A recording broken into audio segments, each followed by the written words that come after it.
तो स्वागत है दोस्तों। जैसा कि मैंने आपको कहा था कि हम फोर्सेस इन थ्री डायमेंशन की सीरीज़ को कंटिन्यू करेंगे और उस सीरीज़ को कंप्लीट करेंगे। तो आज उसका हमारा लेक्चर नंबर है 8। तो today lecture number 8 of forces in three dimension, forces in three dimension जिसे हम कह देते हैं 3D। तो फोर्सेस इन 3D का आज हमारा 8th लेक्चर। इससे पहले वाले लेक्चर में जो अभी रिसेंटली अपलोड हुआ है और बाकी के जो 6 लेक्चर स्टार्टिंग कर रहे हैं वो काफ़ी टाइम हो गए हैं उसको अपलोड हुए। इससे पिछले वाले लेक्चर में हमने आपको सिंपली रिवीजन करवा दिया कि लेक्चर 1 और लेक्चर 2 लेक्चर 3 से लेकर लेक्चर 6 तक हमने क्या किया। पॉइंट्स ऑफ डिडक्शन थ्योरम की हमने बातें कर ली। अच्छा, ये सीरीज़ किसकी चल रही है? सीरीज़ चल रही है आपकी स्टैटिक्स मैकेनिक्स की चल रही है। स्टैटिक्स मैकेनिक्स जिसमें हम पढ़ रहे थे वेक्टर टेक्निक। तो स्टैटिक मैकेनिक्स की सीरीज चल रही है जिसमें हम पढ़ रहे थे वेक्टर टेक्निक। तो आज उसका लेक्चर नंबर 8 है, आप देख सकते हैं।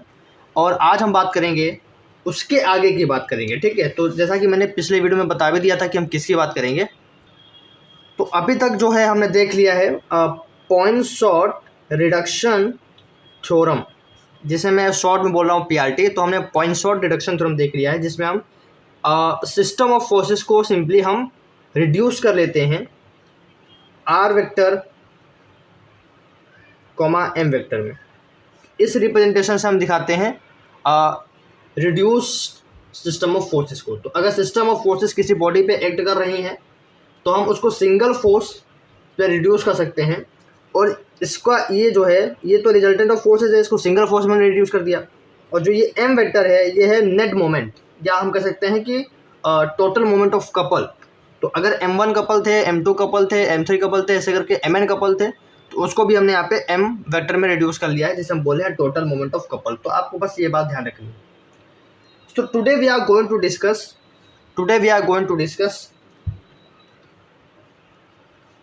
तो टॉपिक डालिए सेंट्रल एक्सिस। तो आपने कमेंट भी आया था कि सेंट्रल एक्सिस की वीडियोस नहीं है, तो लीजिए आ गई। आपने कहा हम हाजिर हो गए। तो सेंट्रल एक्सिस की बात कर लेते हैं कि एक्चुअली सेंट्रल एक्सिस क्या होती है, ठीक है। तो ये थोड़ा मैंने जूम किया और अब आपको शायद क्लियरली कुछ दिख जाएगा। हाँ, बिल्कुल दिख जाएगा। तो आज हम बात करेंगे सेंट्रल एक्सिस की। तो सेंट्रल एक्सिस में हम बात तो करेंगे सेंट्रल एक्सिस क्या होती है, बट इससे पहले यार इसके साथ हम कह सकते हैं कि इसकी इक्वेशंस को हम डिराइव करेंगे। इसकी इक्वेशन को हम लोग यहाँ पे डिराइव करेंगे। तो we are doing the derivation of the equation of a central axis. हम यहाँ पे सेंट्रल एक्सिस की इक्वेशन निकाल कर भी दिखाएंगे। लेकिन उससे पहले सेंट्रल एक्सिस होती क्या है, सेंट्रल एक्सिस क्या होती है। तो सेंट्रल एक्सिस ऑफ, अब चूंकि हम सिस्टम ऑफ फोर्सेस पढ़ रहे हैं तो आपको ये आइडिया तो याद होना चाहिए, क्योंकि हम कितने सारे सिस्टम ऑफ फोर्सेस को यहाँ पे स्टडी करेंगे, एक एक करके स्टडी कर नहीं सकते हैं। तो हम उसको यहाँ पे रिड्यूस कर देंगे। तो इस पॉइंट पे एट O पे हम यहाँ पे इसको रिड्यूस कर देंगे। आपको बस इतना ध्यान रखना है कि ये रिडक्शन थ्योरम है। हमने सारे फोर्सेस को, सारे मोमेंट ऑफ कपल को यहाँ पे रिड्यूस कर दिया है R vector comma M vector में, ठीक है। जहाँ पे R वेक्टर क्या है, रिजल्टेंट ऑफ ऑल फोर्सेस, ठीक है। और M वेक्टर क्या है, total moment of couple, okay. तो central axis of a system of forces, अगर आपको RM नहीं समझ में आ रहा है तो लेक्चर नंबर 6 देख लीजिए, central axis of a system of forces. तो पहले हम बात करेंगे कि what is central axis of a system of forces. तो बात कर लेते हैं, लेकिन उससे पहले कुछ लिख लेते हैं। तो let a system of forces, तो पहले हम सिस्टम ऑफ फोर्सेस को लेट कर लेते हैं। Let a system of forces, let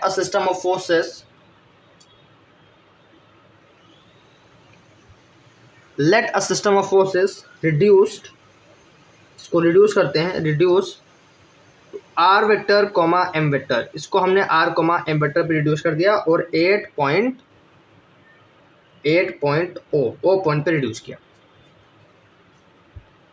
यहाँ पे O क्या है, ओरिजिन। इस O को आप ओरिजिन बोल सकते हैं, ठीक है। इसके बाद R vector comma M vector dash में भी रिड्यूस किया, लेकिन जैसे M वेक्टर डैश आ गया तो ये जो होगा ये पॉइंट O डैश पे होगा। तो तो ओ डैश पे हमने इसको R vector comma M vector dash पे रिड्यूस किया, वेयर ओ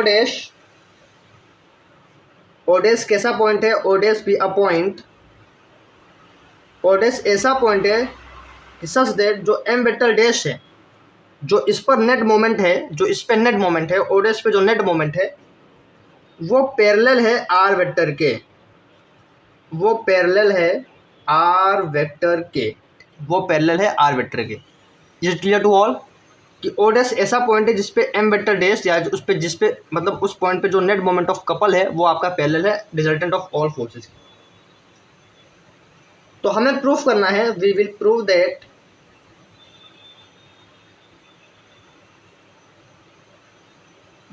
दैट जो लोकस होगा at the point O dash, जो पॉइंट ओ डैश पे लोकस बनेगा एट पॉइंट ओ डैश, वो एक स्ट्रेट लाइन बनेगा।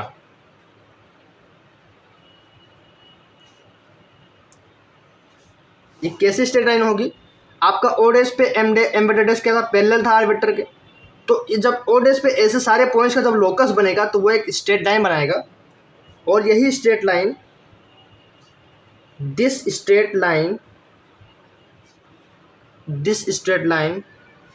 कॉल्ड, इसी स्ट्रेट लाइन को बोलेंगे इज कॉल्ड सेंट्रल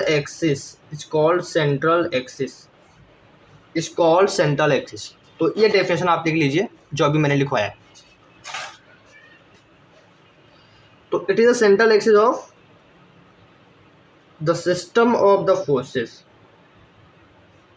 और the system of the forces.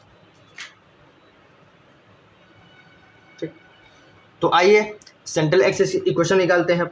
हमें तो पता चल गया कि जो ओ डैश पे पॉइंट का जो लोकस होगा, ठीक है, खूब ढेर सारे पॉइंट्स का, सच दैट कि एम वेक्टर डैश आपका पैरेलल है आर वेक्टर के, तो वो एक स्ट्रेट लाइन बनाएगा and that straight line is known as central axis of the system of forces. तो what is this central axis, तो हमें इसकी इक्वेशन चाहिए।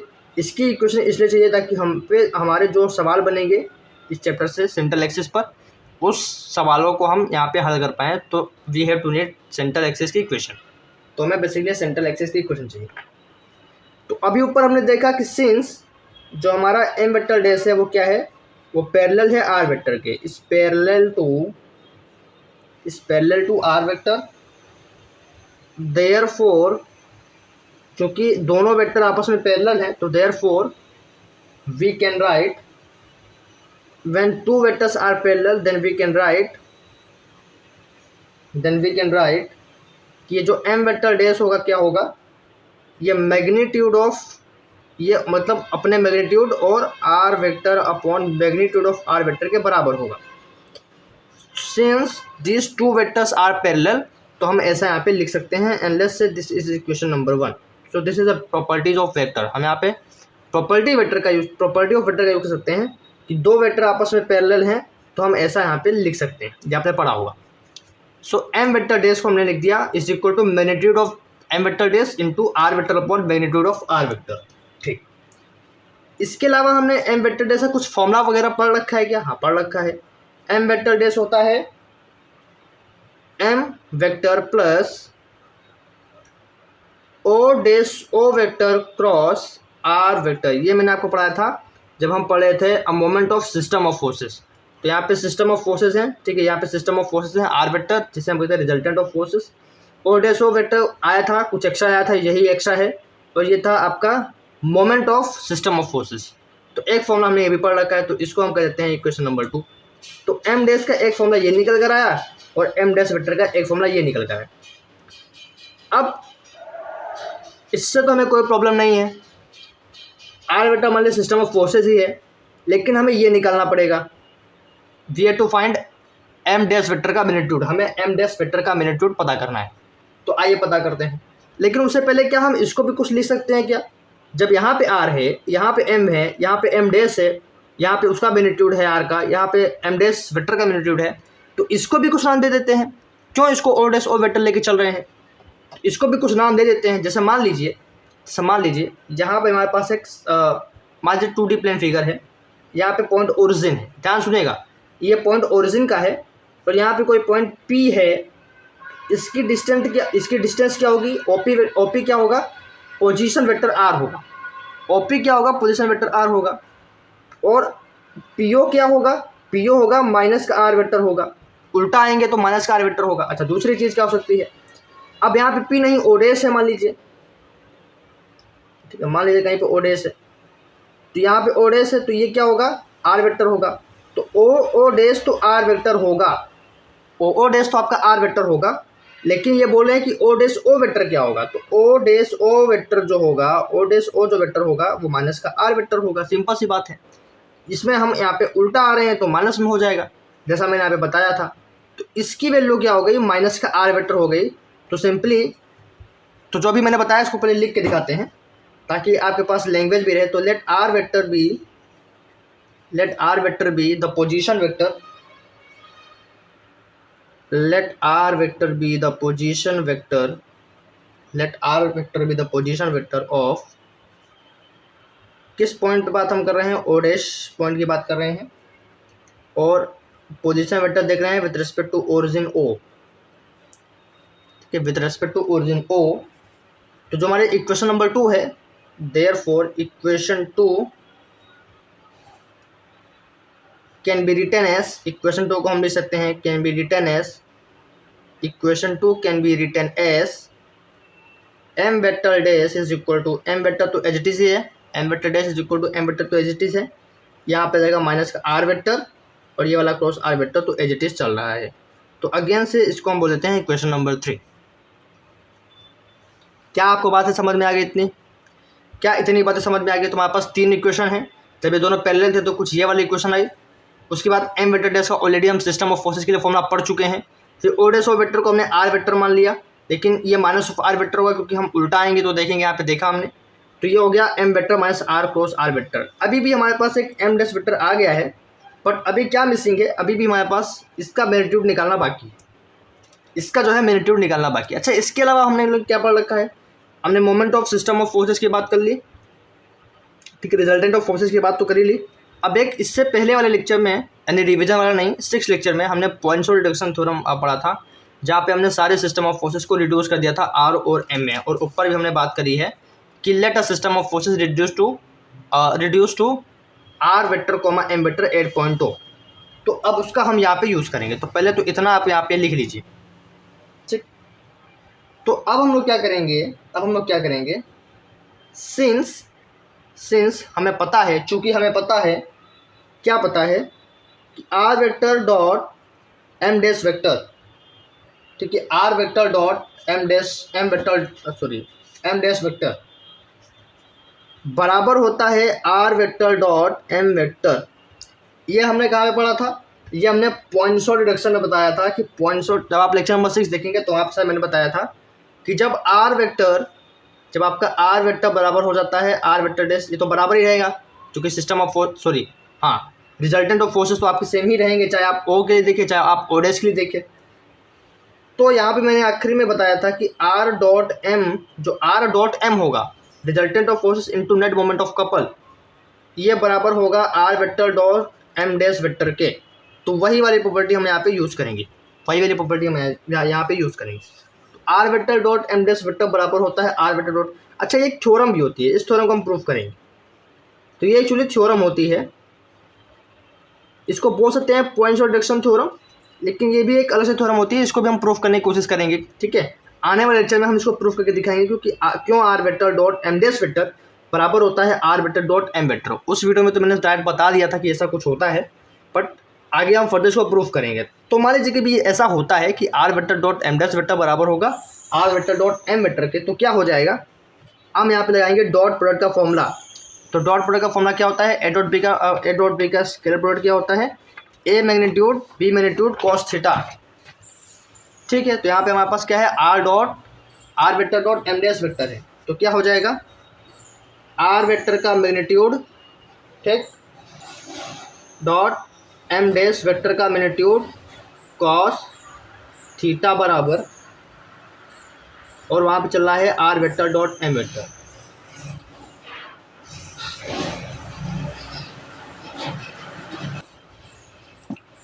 Since m dash vector is parallel to r vector, since m dash vector is parallel to r vector, so theta will be 0 degree. चूँकि दोनों vector parallel हैं तो theta तो angle जो बनेगा 0 डिग्री बनेगा। तो यहाँ पे ले सकते हैं कि आर वेक्टर का जो मैग्नीट्यूड होगा, यहाँ पे एम डैश वेक्टर मैग्नीट्यूड होगा और कॉस 0 हो जाएगा degree is equal to R vector dot M vector. ठीक है, तो दिस विल इम्प्लाइज दैट कि यहाँ बचेगा आर वेक्टर, यहाँ बचेगा एम डैश वेक्टर का मैग्नीट्यूड। कॉस 0 क्या होता है, साइन 0 0, तो कॉस 0 1 होता है। तो ये हो गया 1 बराबर R vector dot M vector. तो ये फाइनली क्या हो गया, R vector M vector dash बराबर R vector dot M vector.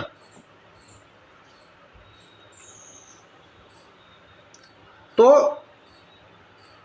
अभी इससे पिछले वाले मैंने कहा था कि हमें क्या फाइंड आउट और करना है, हमें एम वेक्टर डैश का मैग्नीट्यूड भी फाइंड आउट करना है।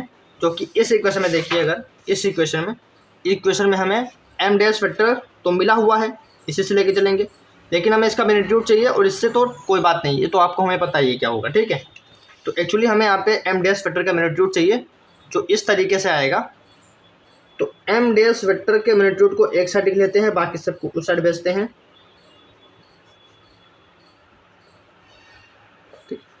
तो ये कौन सी इक्वेशन चल रही है, ये आपके पास इक्वेशन हो गई equation number 4। So let's say this will be equation number 4। इतना हो गया। तो अब क्या करेंगे, इक्वेशन 1 और इक्वेशन 4 को देखेंगे। तो इक्वेशन 1 क्या थी, इक्वेशन 1 हमारे पास थी कि जो एम डैश वेक्टर है वो है magnitude of M dash vector into R vector upon magnitude of R vector. ये इक्वेशन नंबर 1 थी। ठीक है, और इक्वेशन नंबर 4 ये आई है और इक्वेशन नंबर 1 ये है। तो यहाँ से एम डैश वेक्टर की वैल्यू निकाल सकते हैं क्या, इसको फिर से क्या करते हैं, चेंज करते हैं, क्योंकि अब हमें एम डैश मिल गया है। तो यहाँ लिखेंगे R vector dot M vector, इसकी वैल्यू लिखेंगे अपॉन आर वेक्टर, और ये वाला R vector upon magnitude of R vector as it is. बातें समझ में आ रही हैं। यहाँ पे जो आर वेक्टर है वही मैग्नीट्यूड ऑफ आर वेक्टर है, इसमें कोई चेंजेस नहीं होगा।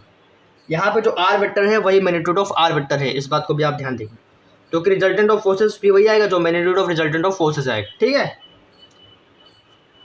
तो सिंपली इसको क्या लिख लेंगे, एम वेक्टर डैश बराबर R vector dot M vector upon, ये हो जाएगा आर स्क्वायर, आर वेक्टर का स्क्वायर, और ये वाला आर वेक्टर बाहर ही। इसको हमने स्क्वायर नहीं बनाया है, सिर्फ मैग्नीट्यूड वाले को स्क्वायर कर दिया है। ठीक है, सिर्फ मैग्नीट्यूड वाले को स्क्वायर कर दिया है। तो अभी क्या होगा, इसको हम मानेंगे इक्वेशन नंबर 5। अब हमने एम डैश वेक्टर को यहाँ पे रीचेंज कर लिया है। पहले आपका कुछ ऐसा था, एम डैश वेक्टर का फॉर्मूला, अब आपका कुछ ऐसा हो गया है। ठीक, अब हम लोग क्या करेंगे, अब हम लोग इस एम डैश वेक्टर को, और जो इक्वेशन नंबर 3 में एम डैश वेक्टर की वैल्यू आई थी, इक्वेशन नंबर 3 में एम डैश वेक्टर क्या था बताइए, इक्वेशन नंबर 3 में एम डैश वेक्टर की वैल्यू क्या आई थी, वो आई थी M dash vector is equal to M vector minus resultant vector R cross R vector. ये था इक्वेशन नंबर 3। तो अब ये भी एम डैश वेक्टर है, ये भी एम डैश वेक्टर है, तो अब इन दोनों वेक्टर को हम कंपेयर कर सकते हैं, बिल्कुल कंपेयर कर सकते हैं। तो M vector minus R vector cross R vector बराबर R vector dot M vector upon R vector का स्क्वायर इंटू आर वेक्टर। ठीक है, इतना हो गया। ठीक है, कोई डाउट तो नहीं है। अच्छा, इसको हम यहाँ पे पॉजिटिव बनाना चाह रहे हैं, तो आर क्रॉस आर को उधर ले जाएंगे, लेकिन इसको पॉजिटिव बना के इधर ही रखते हैं फिलहाल। तो ये हो जाएगा आर क्रॉस आर वेक्टर, ये उधर गया, लेकिन अब हम यहाँ पे जो है लेफ्ट हैंड साइड लेके चल रहे हैं। इसको प्लस बना दिया, तो अगर इसको प्लस बना दिया तो ये माइनस हो जाएगा, आप समझ रहे होंगे। ठीक है, तो कुछ ऐसा कर रहे हैं कि आर क्रॉस आर को उधर ले जा रहे हैं, तो प्लस में हो जा रहा है, लेकिन लिख लेफ्ट हैंड साइड ही रहे हैं। तो अगर इसको उधर जा रहे हैं तो ये वाले टर्म को इधर लेके जाना पड़ेगा। तो ये क्या हो जाएगा, यहाँ पे M vector minus R vector dot M vector upon R square into R vector. क्या इतनी बातें समझ में आ गई है? और इसको लिख दीजिए इक्वेशन नंबर 6। क्या ये समझ में आया कि ये कैसे इधर उधर हुआ है? बस इधर उधर किए हैं, इसको उधर ले गए हैं, लेकिन लिखे लेफ्ट हैंड साइड पर ही हैं, और इस वाले को उधर ले आए तो ये m माइनस समथिंग ये पूरा हो गया। ठीक है,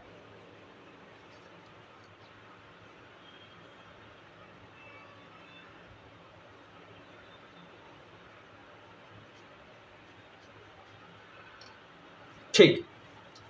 अब यहाँ पे आर स्क्वायर है तो दोनों तरफ हम क्या करेंगे, आर स्क्वायर या ठीक है आर स्क्वायर से मल्टीप्लाई करेंगे। और यहाँ पे जब मल्टीप्लाई करेंगे, यहाँ पे जब आप मल्टीप्लाई करेंगे, या काम करते हैं कुछ एक्स्ट्रा हो सकता है क्या भी,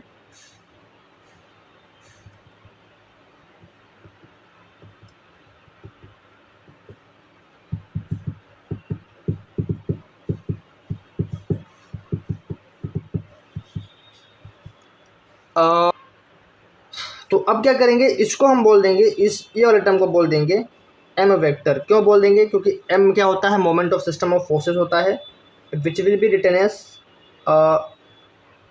are vector cross R vector. यहाँ पे आपका पोजिशन वेक्टर ही आता है, तो उसको भी हम यहाँ पे आर से ले चले हैं, तो आर क्रॉस आर को हम यहाँ पे एम वेक्टर लिख सकते हैं। ठीक है, दिस विल इम्प्लाइज दैट कि यहाँ पे एम वेक्टर आ गया बराबर M vector minus R vector dot M vector upon R square dot R vector. ठीक, अब दोनों तरफ हम आर स्क्वायर से कुछ इस तरीके से मल्टीप्लाई करेंगे, लेकिन हम जब लेफ्ट हैंड साइड से आर स्क्वायर मल्टीप्लाई करते हैं तो इस तरीके से मल्टीप्लाई करते हैं, आर क्रॉस एम ले लेते हैं और क्रॉस आर बाहर ले लेते हैं। आर स्क्वायर से मल्टीप्लाई किया है लेकिन कुछ इस तरीके से किया है, बताएंगे क्यों किया है ऐसा। एंड बराबर, और जब इधर करेंगे तो इधर किस तरीके से करेंगे, इधर आर वेक्टर डॉट आर से कर रहे हैं, M vector as it is minus, इधर तो सिर्फ इधर नीचे वाला आर स्क्वायर तो गायब भी हो जाएगा, तो ऊपर वाला टर्म ही बचेगा। ठीक है, क्या इतनी बातें आपको समझ में आ रही हैं सिंपली। ठीक है, कुछ इस तरीके से कर रहे हैं। ठीक है, बढ़िया बात है। ठीक है, अब क्या करेंगे, ये आपका देखिए माइनस में है टर्म, इसको भी प्लस में बना लेंगे, तो प्लस बनाने के लिए इसको लेफ्ट हैंड साइड पे लेकर जाएंगे, तो क्या हो जाएगा, यहाँ पे बच जाएगा सिर्फ ये वाला टर्म, तो R vector dot R vector, R vector dot R vector M vector बराबर, यहाँ पे क्या आ जाएगा, यहाँ पे आ जाएगा आपके पास R vector cross M vector cross R vector, ये प्लस में हो जाएगा R vector dot M vector R vector. Is it clear. अब क्या करेंगे, इधर एम वेक्टर ही लेंगे, इसको आप सब, इसको जो ये वाला टर्म है इसमें डिवाइड, इधर आपको हम क्या करेंगे, सब कुछ डिवाइड में ले लेंगे, इधर भी डिवाइड में ले लेंगे और इधर भी डिवाइड में ले लेंगे, क्योंकि यहाँ पे मल्टीप्लाई में ये वाला टर्म, तो ये बेसिकली है क्या, ये आपका आर स्क्वायर है। तो पिछले वाले टर्म में क्या हो जाएगा, अब हमारे पास पिछले वाले टर्म हो जाएगा, इधर एम वेक्टर ही बचेगा, एम वेक्टर, और इधर बचेगा R vector dot M vector R vector, ठीक, अपॉन आर स्क्वायर, वो आर डॉट आर आपका आर स्क्वायर डिवाइड में आ गया। ठीक है, समझ में आ रहा है, ओके, डिवाइड में आ गया, and plus R vector cross R cross M था, अब एम क्रॉस आर, चाहे बात किसी भी आर के साथ ले सकते हैं, कोई बड़ी बात नहीं है, और यहाँ पे भी आर स्क्वायर डिवाइड में जाएगा। ठीक, अब इस एम को लिख क्या सकते हैं, इस एम को अगेन हम R vector cross R vector में लिख लेंगे। ठीक, ये आपका पूरा हट जाएगा। ठीक है, ये आपका पूरा हट जाएगा, जीरो हो जाएगा, आप देख सकते हैं। तो आपके पास बचेगा R vector cross M vector cross R upon R square बचेगा, तो ये आपके पास बचेगा। Now this will implies that R vector cross R vector will be equal to R vector cross M vector, अब फिर से आर क्रॉस एम ले लेंगे अपॉन आर स्क्वायर, और यहाँ पे हो जाएगा क्रॉस आर वेक्टर साइड में। ठीक है, कर सकते हैं ऐसा, बिल्कुल कर सकते हैं। अब क्या करेंगे, आइए अब देखते हैं क्या कर सकते हैं। दिस विल इम्प्लाइज दैट कि R vector cross R vector, ये वाले पूरे टर्म को इधर लेकर जाएंगे तो minus R vector cross M vector upon R square cross R vector, इधर जब चला गया सब तो यहाँ पे बच जाएगा जीरो, यहाँ पे बच जाएगा आपके पास R vector minus R vector cross M vector upon R square और ये वाला क्रॉस आर वेक्टर हमने बाहर ले लिया बराबर 0। अब ये वाला वेक्टर और ये वाला वेक्टर का क्रॉस, आपका क्रॉस प्रोडक्ट 0 है। अगर ये वाले वेक्टर और ये वाले वेक्टर का क्रॉस प्रोडक्ट 0 है तो हम ऐसा क्या बोलते हैं, किन्हीं दो वेक्टर का क्रॉस प्रोडक्ट 0 है तो क्या होगा 10। अगर किन्हीं दो वेक्टर का क्रॉस प्रोडक्ट 0 है तो क्या होगा, आपका जो ये वाला वेक्टर है R vector minus R vector cross M vector upon R square, ये वाला पूरा वेक्टर और ये वाला वेक्टर आर वेक्टर आपका क्या होगा, पैरेलल हो जाएगा, आर पैरेलल। किन्हीं दो वेक्टर का क्रॉस प्रोडक्ट 0 है तो दोनों पैरेलल हो जाएंगे। देयरफॉर ये जो R vector minus R vector cross M vector upon R square है, ये दोनों पैरेलल हो गए तो इसको लेमडा आर के रूप में लिख सकते हैं is equal to lambda R vector. ठीक है, लिख सकते हैं। दोनों वेक्टर पैरेलल है तो इसको some constant lambda into R के बराबर लिख सकते हैं। यहाँ से आर वेक्टर की स्मॉल जो आर वेक्टर है पोजीशन वेक्टर, उसकी वैल्यू निकल आती है R vector cross M vector upon R square plus lambda R vector.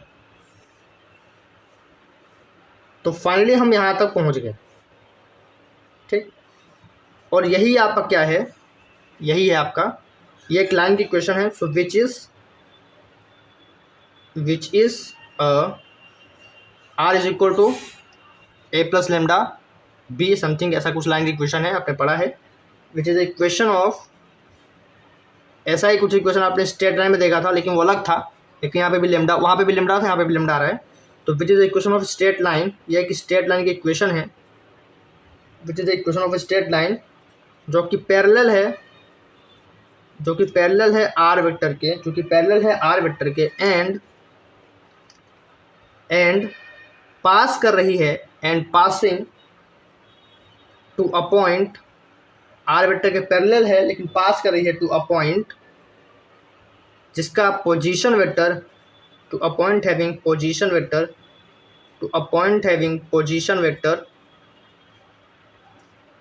क्या है, R cross M upon R square. ठीक, ये है इसका पोजीशन वेक्टर, ये वाला है जो इसका position vector.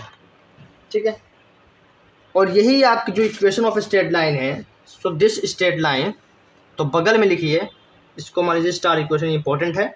So this will be important है। तो सारे न्यूमेरिकल मतलब सेंट्रल एक्सिस के जो न्यूमेरिकल्स आएंगे, सेंट्रल एक्सिस जो क्वेश्चन आएंगे वो इसी फॉर्मूला पे सॉल्व हो जाएंगे। ठीक है, तो अब यहाँ पे आगे लिखिए। ठीक, this straight line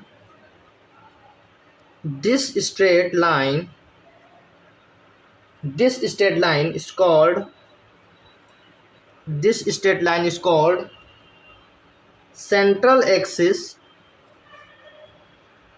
central axis of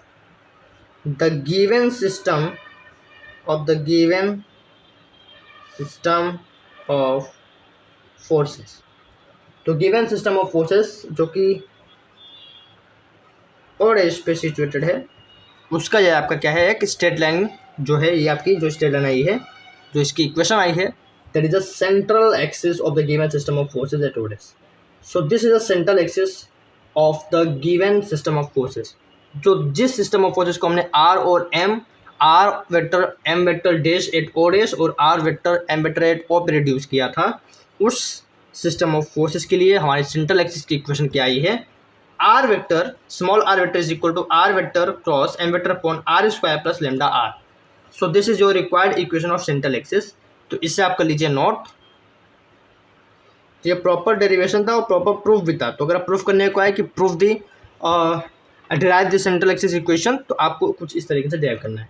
मिलते हैं अगली वीडियो में जहाँ पे हम बात कर रहे होंगे range of the given system of forces, और उसके बाद हम पिच की भी बात करेंगे। वैसे तो 5-6 मिनट का टॉपिक है, चाहूँ तो इसी वीडियो में कवर कर दूँ, लेकिन मैं अगले वीडियो में आपको कवर कर दूँगा और उसके बाद हम सीधे न्यूमेरिकल पे जंप करेंगे। ओके, तब तक के लिए मिलते हैं। All the best, goodbye. पढ़ते रहिए और सेमेस्टर एग्ज़ाम के लिए आपके लिए ऑल द बेस्ट।